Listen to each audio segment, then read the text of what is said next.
MedBix Webcast is a new kind of healthcare media channel to break the silo mentality and foster interdisciplinary thinking. Our mission is to fill that gap and to create a curiosity through different lenses, tapping the passion that guided the historical figures in medicine and bringing present-day groundbreaking research to the front lines. We interview physicians and leaders in the industry about present-day healthcare challenges on our live programming. Hello, welcome to the MedBix webcast. This is Ramana Raju. No, I'm not Albert Einstein. I'm going to talk about actually Albert Einstein of medicine. It's very interesting. He's a Persian physician. It's going to be very interesting. You know that I'm in healthcare for a long time. I placed a lot of doctors around the country, and then I ran a imaging center. I can tell you something. Patient advocacy is going to be the central in the future course of the healthcare. The patient advocacy is the genesis for the healthcare is not health, not an insurance, not a health plan, not even the drugs. It is the patient, not even a physician. It is a patient is the genesis of the care. So patient advocacy has to play a role. That is, we are all realizing now how important is the patient advocacy. Now I'm going to talk with a very important woman, and from Boston. She's joining with us, Shiella Dowlatshahi. I'm doing good. I hope so. So, actually, I grew up in a small village in India, that where my temple, the Hindu temple, the scripts are all Persian. We were ruled by Pallavas from Iran. So I remember the script. It looking a very script. I remember that. So, but the still names are a little bit challenging. But I hope I said right. Welcome, Shiella Dowlatshahi. What did I say it right? That's perfect. Dowlatshahi is Dowlatshahi. that's Yes. great. So tell me, Dalashi, you're a former head of the Acacia Pharmaceuticals. Tell me your background up to this point. What you gone through, what education in, and how did you end up in Boston? Sure, absolutely. Would be happy to. So, my past is a very long and complex one, but to shorten it just a little bit, I grew up watching my immigrant physician father practice medicine in a way that just left me in awe of his talent, his love of learning, his love of teaching. Science was remarkable. So, I remember learning from him how to read EKGs when I was about 12 years old. When he took us to the office and we helped out at the office as teenagers, I remember listening to his medical tapes on the way home. And I just really grew very, very interested in learning about science and got into the pharmaceutical biotech industry very, very young. And from there, I continue to move up. Thankfully, with increasing responsibilities, my last role as an pharma leader was heading up the scientific and medical relations. Along the way, I had to advocate for my child who was diagnosed early on with an autoimmune disease. And that's really one of the first times I realized, like you said, really important to have a patient advocate by your side. I happen to be the mom of this child. So, of course, a mom is intuitive. I always tell physicians, always listen to what the family member says about their loved one. And I had a hard time getting a physician to listen. And, subsequent to my passion for advocacy, my child did much better. He was diagnosed with the autoimmune disease and ended up faring much better than he would have had it not been for mom pushing to make sure that the right tests were done to diagnose his disease. So that was what started the it pulled me into patient advocacy. I joined the board of Crohn's and Colitis Foundation shortly thereafter, and for the past decade, I've been very involved there with, advancing legislature that helps patients, making sure that insurance companies make it easy for patients to be able to take medications they need or switch to other medications when necessary, and ended up actually going back to school, to grad school at Tufts here in Boston, to get my master's in pain research, education, and public policy. And the whole area of pain is intriguing to me, and it's been phenomenal in terms of studying this field. Sheila, so we are all, everybody understand, and trying to understand patient advocacy. What is a patient advocacy? Who are the patient advocates?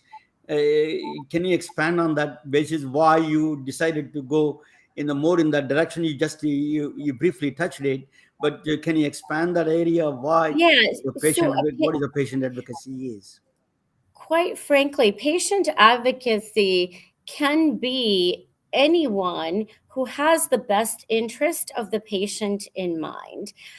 In other words, you are there to distill the facts as they are presented to you by the medical professional and try to figure out which path is the best path for either your loved one or whomever that you are representing. If the medical system presents so many barriers. There are just so many challenges in today's healthcare system. One has to fight perhaps for authorization of diagnostic tests to be done. One has to fight for authorization of medications to be approved or specialists to be approved to be seen by the patient. So there are just so many steps and so many barriers in today's healthcare that a patient or a family member may not be able to anticipate all of the barriers and the challenges to healthcare. And so, a patient advocate's role is to really take down as many barriers as possible so that the family and the patient can focus on getting better, or getting through a healthcare crisis. So navigating through the insurance industry, the pharmaceutical, what are the drugs are, side effects are, all those you're ambassador for the patients. Why it is becoming so important nowadays than never is ever before. Why you think that is important now? Patient advocacy is. Yeah, I'm not sure. This is my feeling, however, that everything else has become such a corporation in terms of the medical industry, and everything is monetized now in medicine, making it very, very difficult when the patient is no longer the North Star. It's the profit that's the North Star driving the massive hospital systems out there. And so I think that it becomes much more difficult for individuals to advocate for themselves. And it requires someone who knows, as you said, how to navigate the system and how to take down barriers. And it's sad. I'm not, and I've, as you well know, I've a book that was released just recently has a whole section about medicine then and medicine now, and the differences between where medicine was, where the focus was truly on the patient, and where medicine is now with focus on profit, is why I believe there is an intermediary now needed to help the patient. It's become much more complex as a system, versus the past.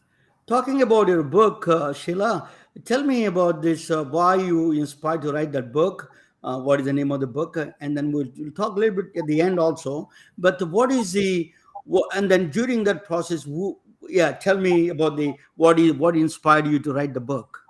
Yeah, so really the genesis behind the book was, a tribute to my father, the kind of doctor he was, the compassion and kindness he practiced, listening to the patient, just the way that he practiced medicine was to me incredible, something that I have not seen since. And so when he became the patient, I followed his journey as a patient. And sadly, he would always advocate for his patients. However, when he became the patient, we had to advocate for him because, as I said, the systems have changed so much. There was no quarterback. He didn't have a primary care who would also be involved in his hospital care. Those are two different divided things.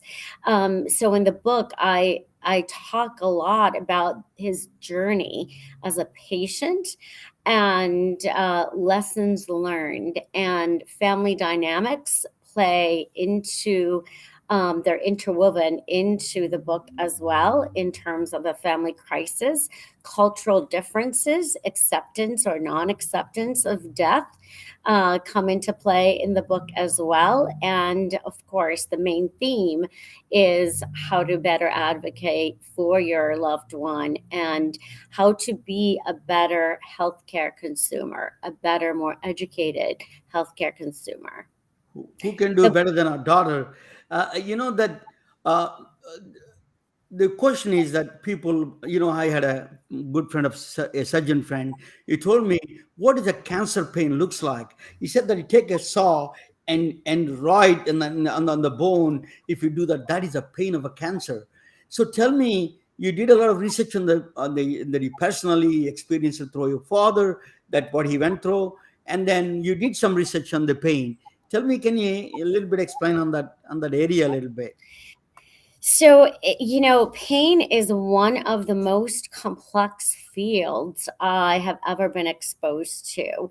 There is, all types and categories of pain.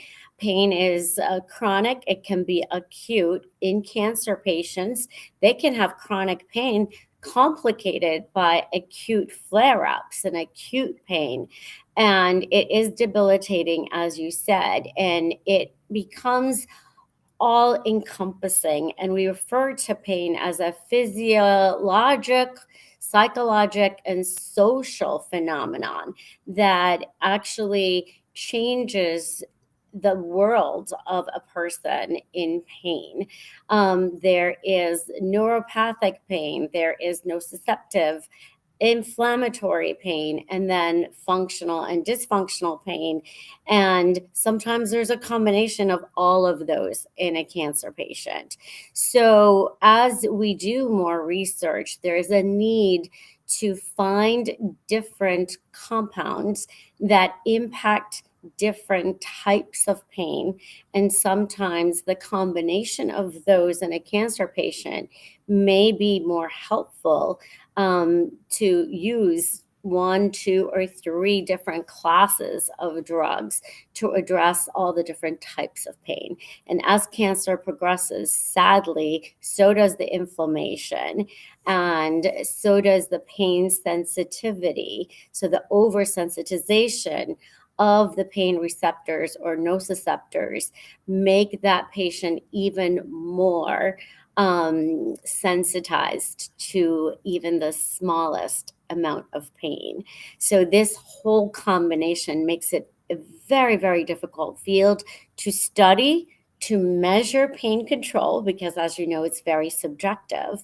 And finally, to have a medication that works well, is safe, and can play along in the basket of other drugs and is safe in terms of organs. The pain is also cultural, right? Cultural kind of thing. In India, Absolutely. there is a saints, that there is the sadhus and all those people. They lay down on the bunch of nails as a blanket, and the nails Yes. blanket. So it's a cultural aspect involved also, and the spiritual and the cultural aspects are involved, right? Absolutely. Well, there is such a thing as cognitive behavioral therapy, where the aim is to be able to train your brain to live with the pain. And I liken it to what you just described, although I cannot ever understand how Mm. people can lay on nails or a bed of fire, but it is similar in that you can train your mind to percept or not percept that level of pain. And that's something that's a new field in psychology, psychiatry, to help patients with chronic pain. So I'm going to present because we were talking about culture. Let us talk about. I'm going to present a topic on about the polymath physicians, as the cultural and the social and the past history, and then after that I will come back and ask you about your book and then where they can find that book. Okay, so you and me are Wonderful. going to watch together this. Watch together this. I look forward to it. Thank Yeah, you. yeah. Let me, okay, that we are next to, we're watching side by side. So this is a polymath. What is the future physician? People are, a lot of physicians are kind of nervous a little bit and complaining about job security, and they say that Silicon Valley is coming. Here's like a British are coming, Silicon Valley is coming, they're going to take our jobs. They're all confused about it, and they're all kind of worried about it. So this is the story of the polymath. That's why you require the interdisciplinary field understanding it. So I'm going to talk about uh, some of the some of the people in this one, neo-polymath physicians. That is the, you are bringing the physicians of the future are going to be we are going to get the similar kind of physicians from the past. That's very interesting concept. We're going to take concepts from the physicians of the past and then apply to the present day, the future physicians. In fact, that's what we need. So I'm going to talk about it. What is a polymath physicians are? A polymath physician is a individual whose knowledge is spread across several fields. A physician could be a poet, astronomer, a physicist, a mathematician, artist. There's several kind of things you could do. A doctor can do all those things. It's possible. Polymath is a person who knows a lot about a lot of subjects. That is simple way, very crude way of putting it together, but that's what it is. You don't have to know everything in detail, but at least you need to have an exposure to understand what is a polymath, what the other fields are. The top of the list of that field is from Persia. She's like Iran. That's like Sheila comes from. Uh, his name is Avicenna. Ibn Sina is called. He was born in the 10th century. Is 980, and then he died at 1037 AD. I would call him Einstein of medicine. I tell you why. He's a top of the list of the polymath physicians in my view. He is a physician, he's a philosopher, he's an astronomer, he's a medical author. He wrote several books on medical ethics.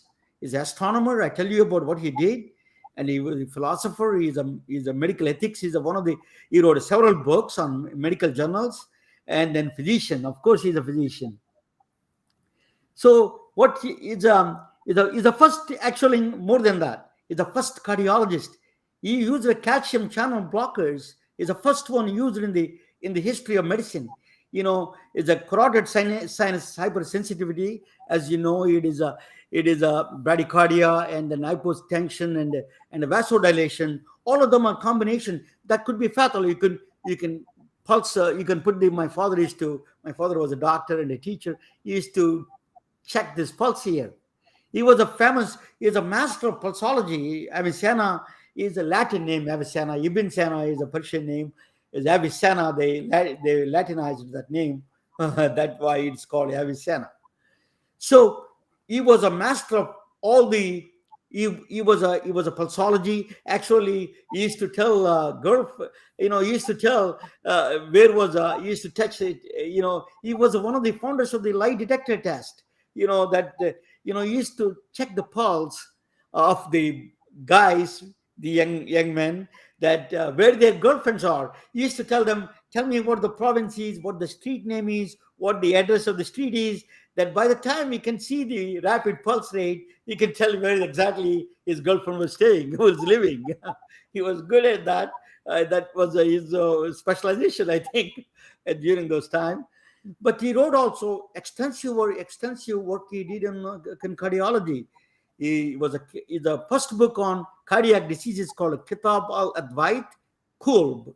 If I say wrong, please, Sheila, correct me.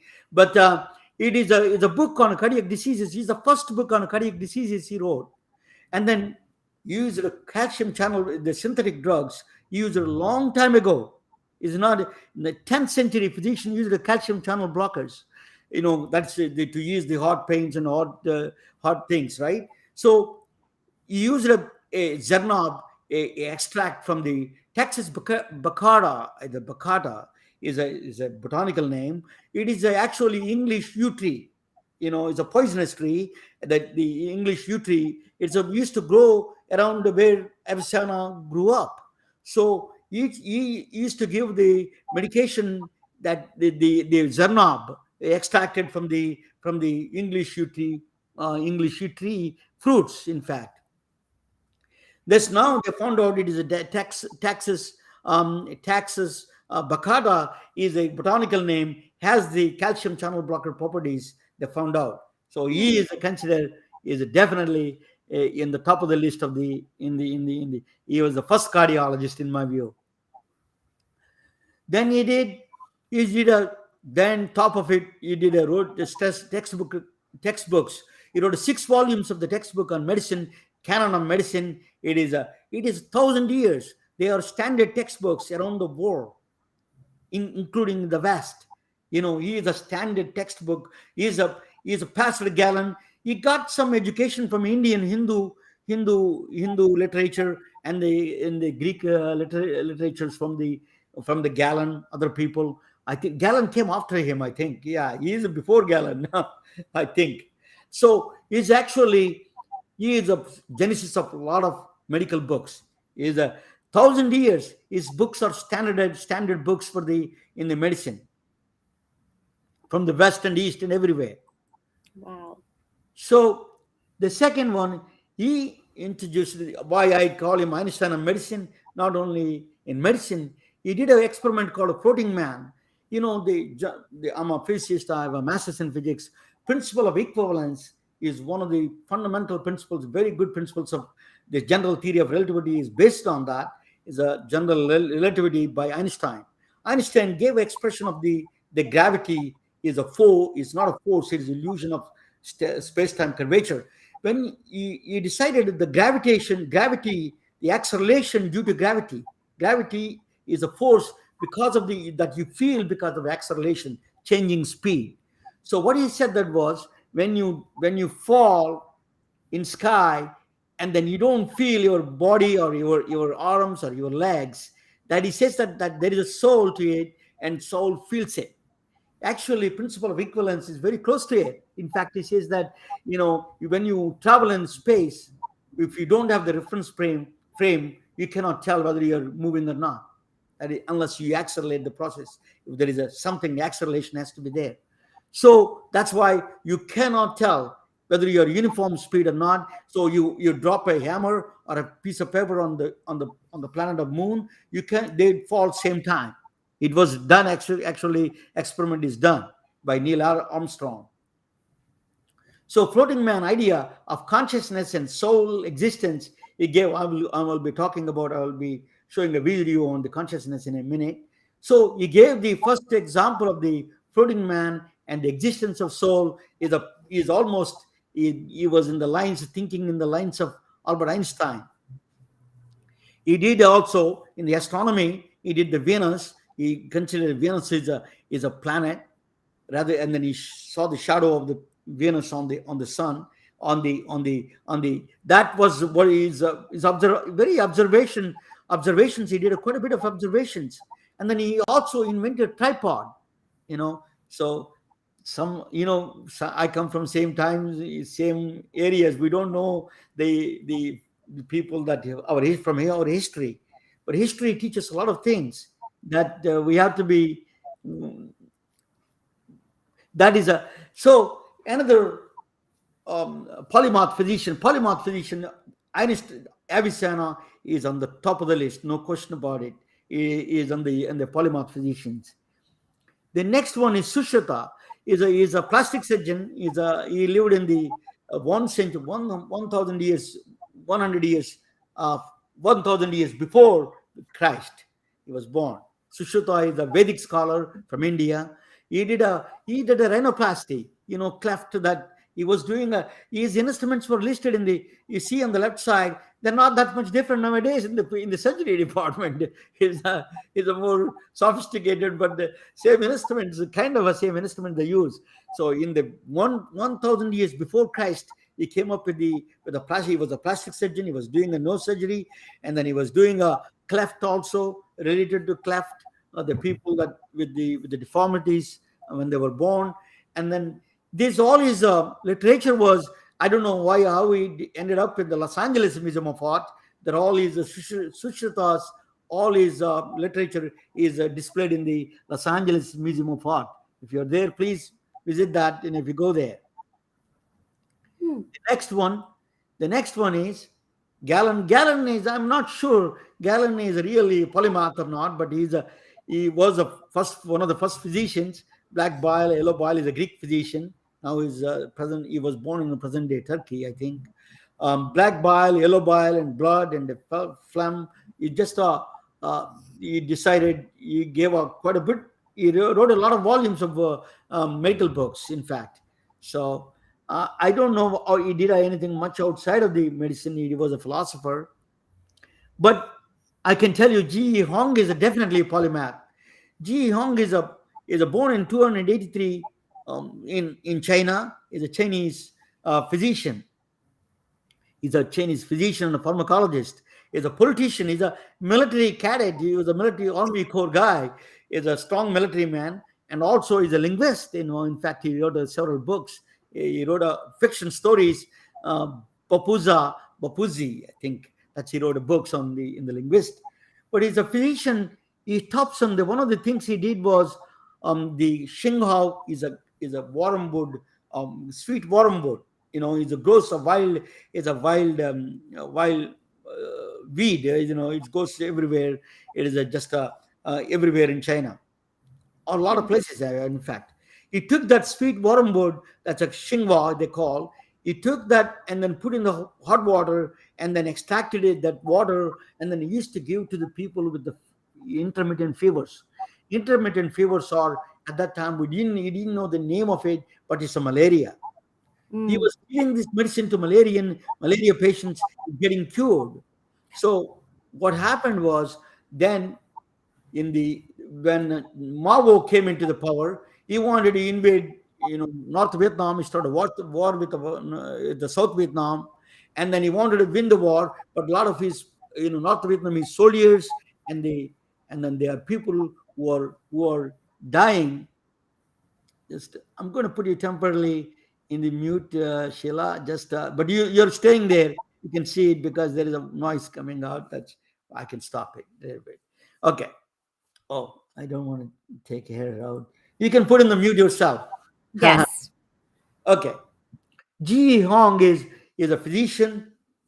What he did was, he took a shanghao, a scrub from the widely grows in China. He took it and put in the hot warm water, and then extracted that water, and used to give a medication for the intermittent fevers, which is now became a malaria.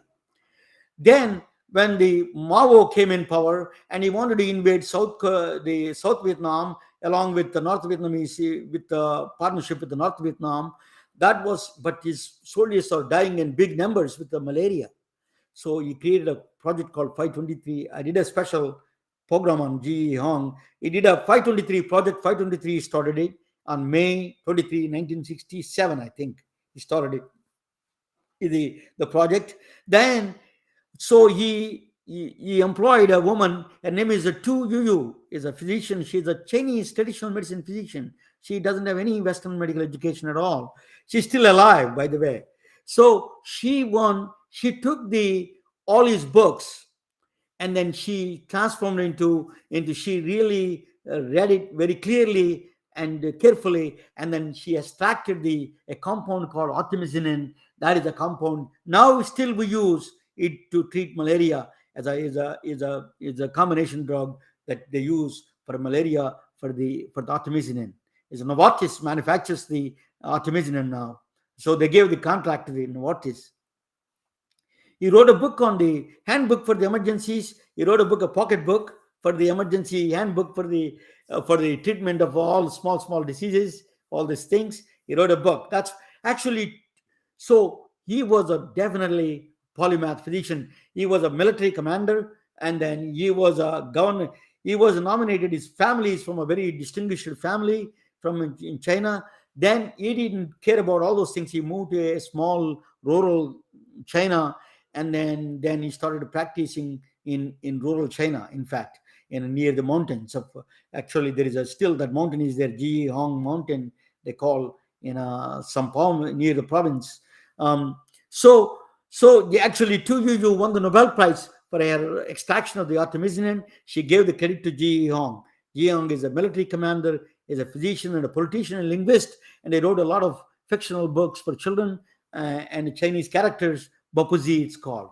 He is one of the top of um, the polymath physician. So multiple fields he understood.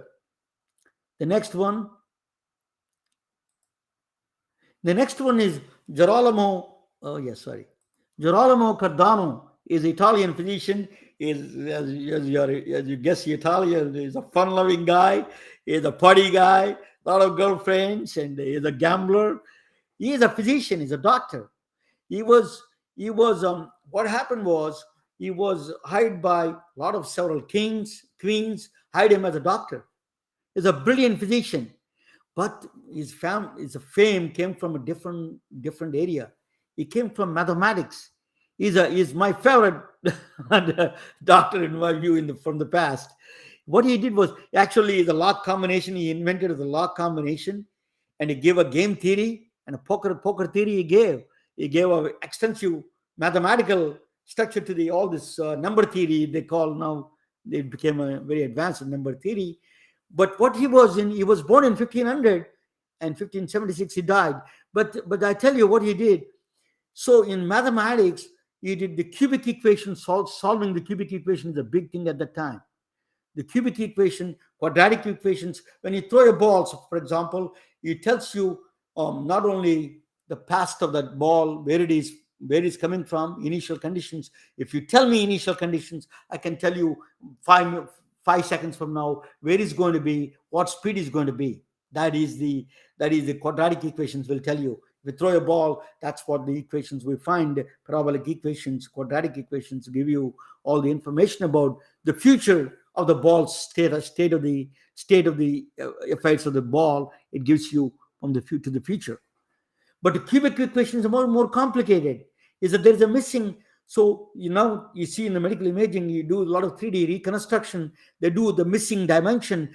All the 3D reconstruction I used to, in heart, they do Tomcat. They used to call Tomcat 3D reconstruction for the heart. They do a lot of reconstruction in the medical imaging. So that cubic equation is the key. The PowerPoint, for example, all these letters, that curving letters you see, all the fonts, it has to be done through the cubic equation. So you solve the cubic equation, the formula is solved it. He's a doctor who solved. That's one of the most important contributions to the mathematics, in fact. So he was a prolific gambler, and his son became a gambler, and he spent all his money there, and he was broke all the time. So, familiar looks like. So he is a very interesting character, and he died in 1576. But he's a most underrated, underrepresented in the history of medicine. He is definitely a great physician with uncanny abilities in mathematics. The next one is René Lennox. Lennox is a French physician. Is a French doctor. He was also a carpenter. He's a wood carver, and also is a musician. He had a band. He's a physician who had a band. So this the reason is he was in the 1816. There was a huge volcano blew up in the mountains of Indonesia. So the entire Europe, including France, where he was from, was blanketed with the dust from the volcano. So what happened was there's a lot of people got sick, a lot of respiratory diseases and everything. He doesn't want to put his ear next to the. There's a lot of people, young people are coming, and that he has a wife, and that it's not a big problem for French people too. But he doesn't want to put his ear next to the heart of the young woman, and so he understood the flute. He was a flute player, so he took it and then he created a first stethoscope. He was the first designer of inventor of stethoscope. Invented stethoscope. Rene Laniak invented the stethoscope. So is a David Littman from Harvard actually upgraded this whole the stethoscope business, but he was the first inventor of the stethoscope. He's a wood carver, and his story was fascinating. So he's a musician. He got it from the music itself, from the flute music. Now, Benjamin Rush is a physician, is a politician, a social reformer from the United States. He was a father of American psychiatry, opposed slavery, criminal justice reformer. He is a very socially conscious person, the Benjamin Rush. In 1746 he was born, and 1813 he died. His lectures were so famous. There was a ticket on the left side. You see, it's a ticket for his show that people used to line up to see him. He used to prescribe a Turkish opium for the nervousness. I understood the opium business. So he was a very, he started mental hospitals. They call him father of psychiatry. American psychiatry.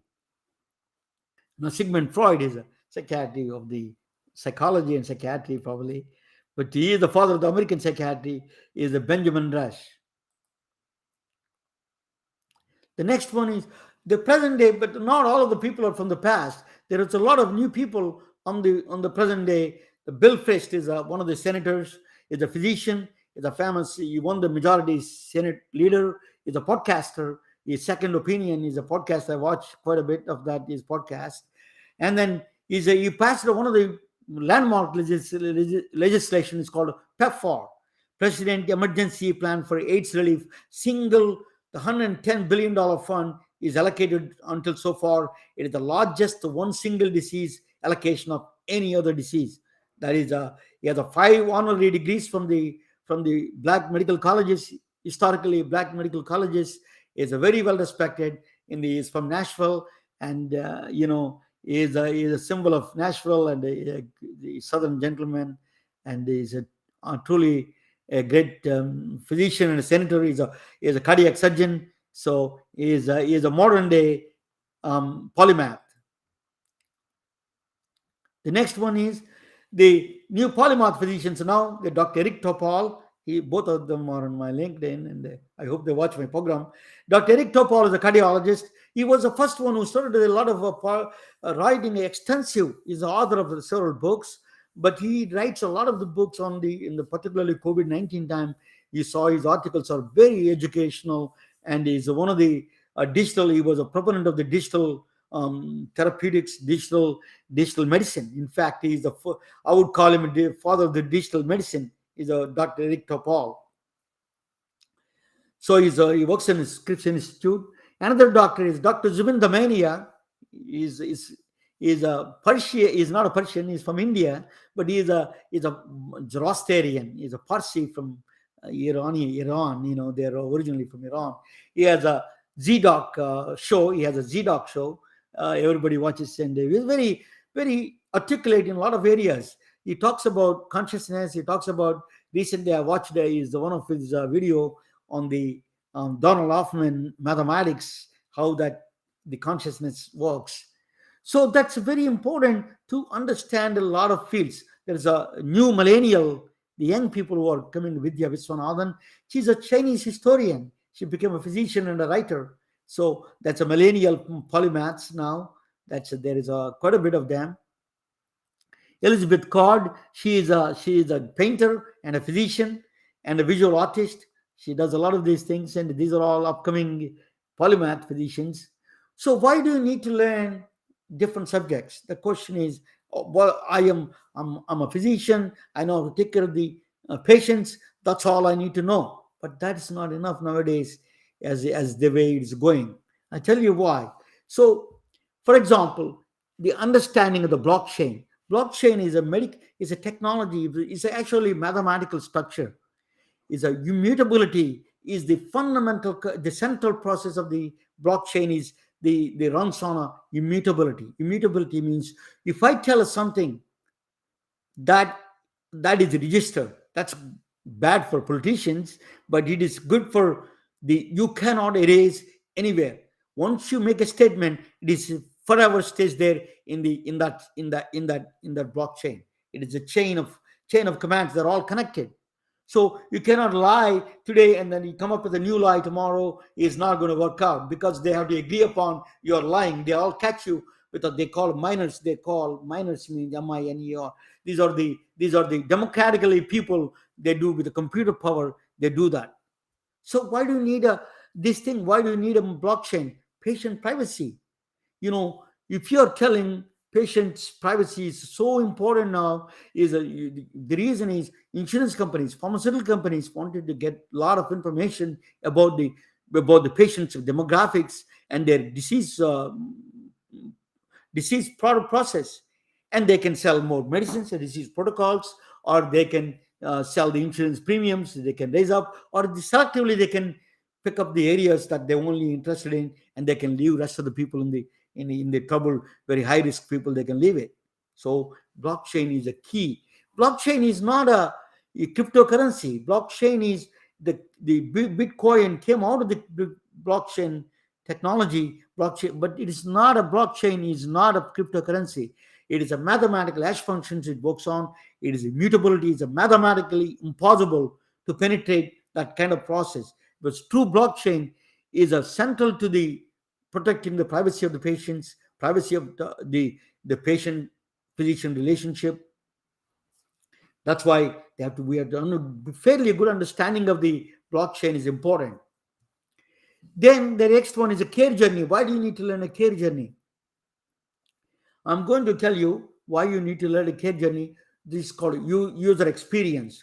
The Sheila was talking about her father going through the journey of this cancer journey, that it is so painful and so tragic. It's so painful to the whole family members, and not only for the patients and around the family members. Care journey is critical to understand what the family, what the patient goes through from beginning to the end, or what their family members go through. It is social determinants is a part of it, in fact.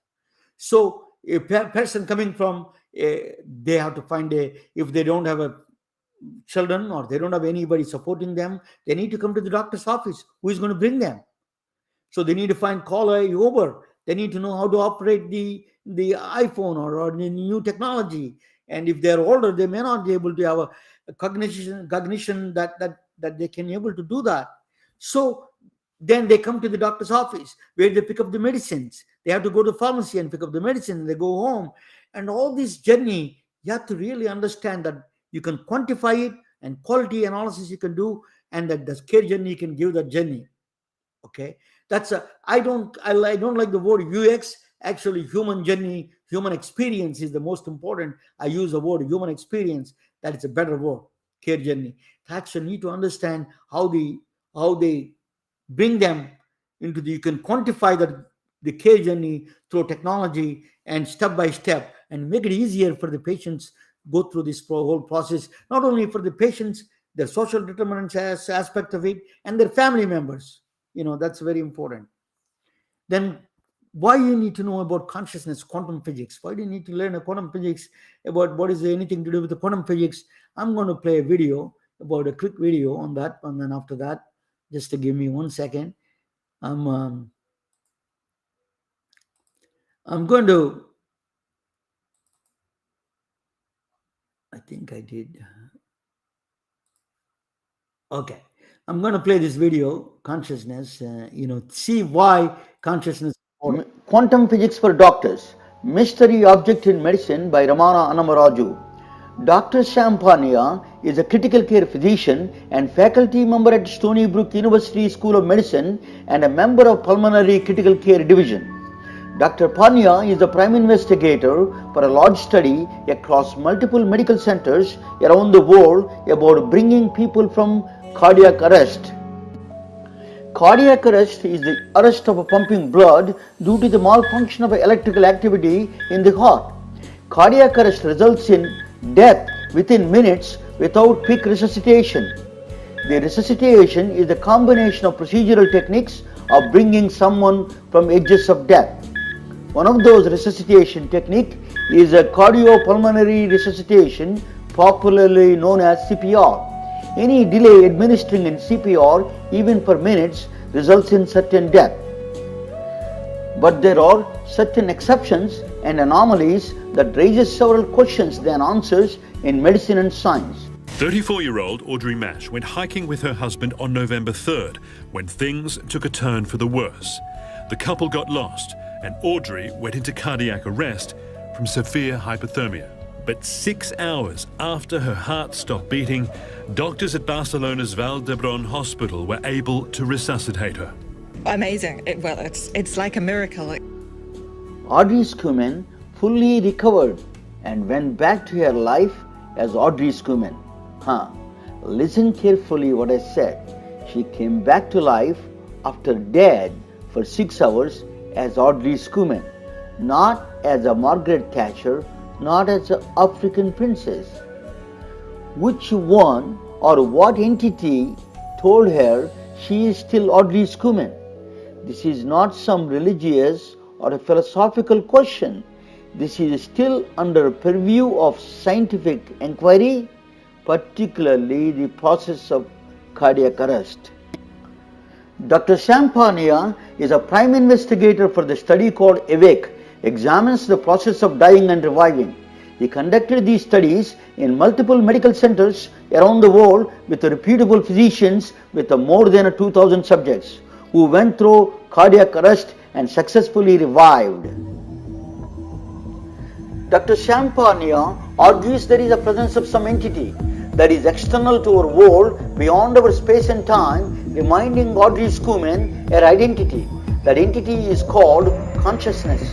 The study is a scientific odyssey of consciousness, the journey through an unknown worlds about some kind of a subjective awareness. Dr. Champagne had faced resistance from scientific establishment without giving a due process and trying to sweep the studies under the carpet. The detractors' claim is the so-called consciousness has no place in the field of medicine. But Panya may have support from an entirely surprising field that is not so related to medicine, that is quantum cosmology. Andrei Linde, a well-known Russian-American professor of physics at Stanford University, gives a mathematical proof for the existence of consciousness. Linde was one of the authors of the theory of inflation. Professor Linde is a member of the National Academy of Sciences. When you apply quantum laws to the entire universe, the total energy of the universe must be equal to zero. If that is the case, nothing happened, nothing should happen, and nothing will happen in the entire history of universe. If everything is a zero-sum game, the act of you watching this video never happened. But the facts dispute, you know you're watching it. That is a scientific paradox. To solve this paradox, quantum cosmologists reluctantly injected an entity called a conscious observer. Your physical body is not excluded from the universe, but your consciousness is. Your mind became an observer. Now the entire energy of the universe can be equal to zero, your consciousness being the recorder of the history of the universe. Consciousness is the only way out to satisfy the mathematical equations of the universe. British professor of cognitive and computational neuroscience at the University of Sussex, England, argues there is only one thing there is. It is consciousness, and there is no evidence for anything else. But as a physician, you are wondering what is a patient's care is anything to do with the consciousness. But physician and the brain of a patient have one common purpose: keeping patient alive. You don't have to be smart to feel pain, just you need to be alive. Inside the brain, there are no lights, no sounds, no smells, and only electrical signals. We recognize and experience these signals through interpretations as a reality. It is certainly second person's perspective, mistaken for direct experiences. A fake rubber hand is placed in front of them.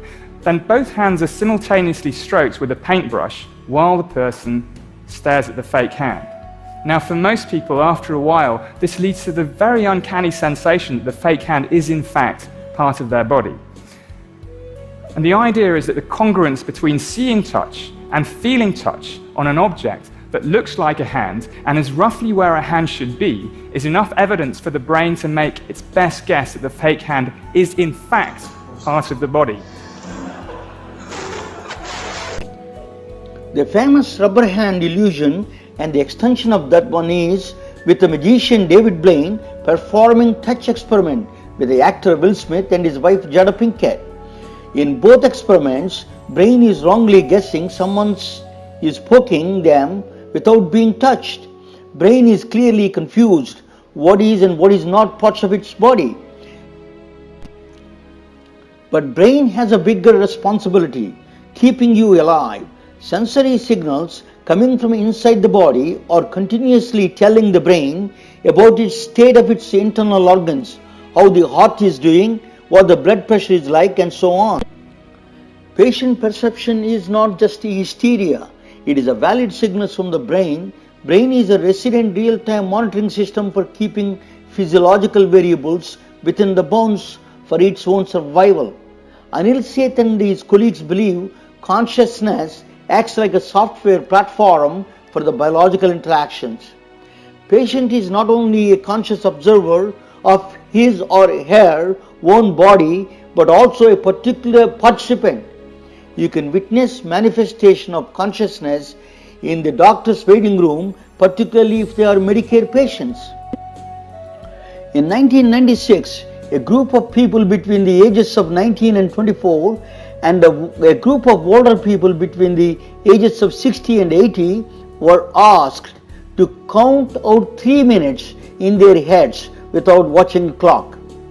The group between the ages of 19 and 24 clocked an almost perfect 3 minutes and 3 seconds of real time, but the older group did not stop until the staggering 3 minutes and 40 seconds. In a paper published recently by Duke University professor Adrian Bejan presents an argument based on the physics of a neural signal processing. He hypothesizes as we grow older, brain processing power is inversely proportional to the time in their mind. So older patients feel time is moving faster than real clock because their time scale is different in their conscious mind.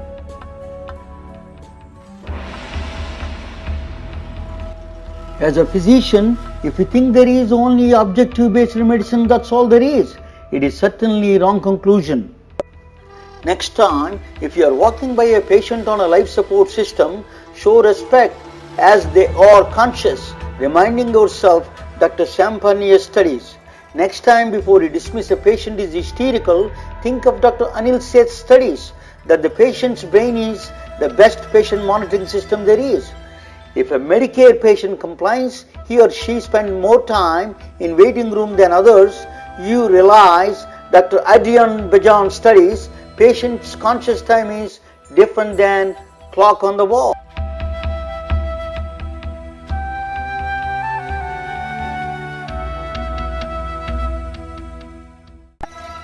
If you try to understand the conscious observer behind every patient, you see a great wonder and a mystery. You will become a perfect healer of body and mind. Computers cannot replace physician as such because the still unknown, still mysterious entity called consciousness is not computable. Only other conscious observer like you has the power to understand. This is Ramana Hannamaraju. Thank you for watching.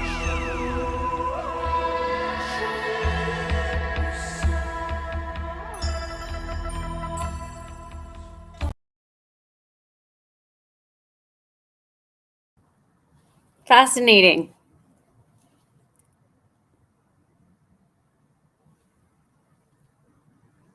Can you hear me?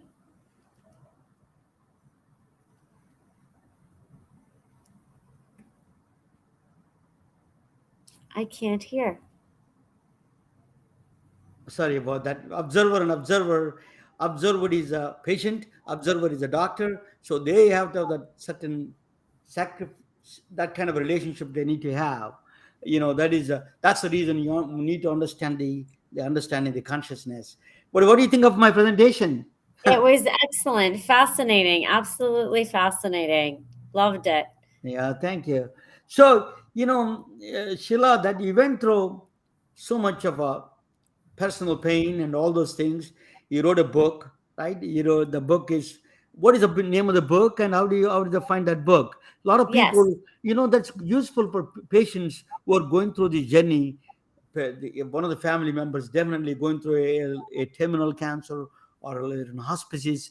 They can understand how they need to navigate this complex healthcare system or their journey itself. You wrote a book. Tell me about that a little bit more. Absolutely, sure.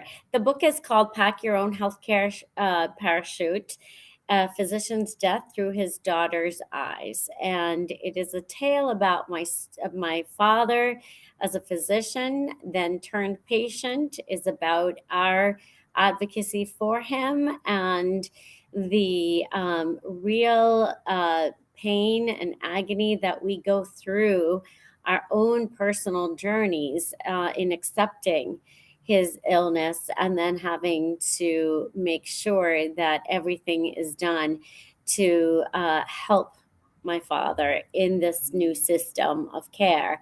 And it's a really heartwarming story about the kind of doctor he was. I tell about a lot of stories about him, his sense of humor. I call him the healer of the mind, body, and soul. And I truly think that he may have fit one of your polymath physicians because he was a lover of art. He could paint and draw, and he could also cite Rumi poems from the top of his head.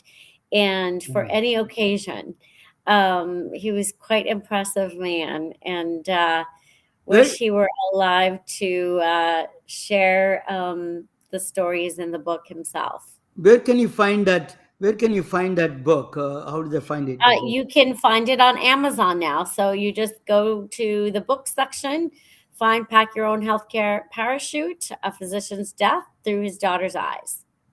Thank you. It is truly an honor to talk with you, Sheila. It's a very educational, and I learned about you, and your journey is very important for the rest of the world. Also, they need to know the family members going through.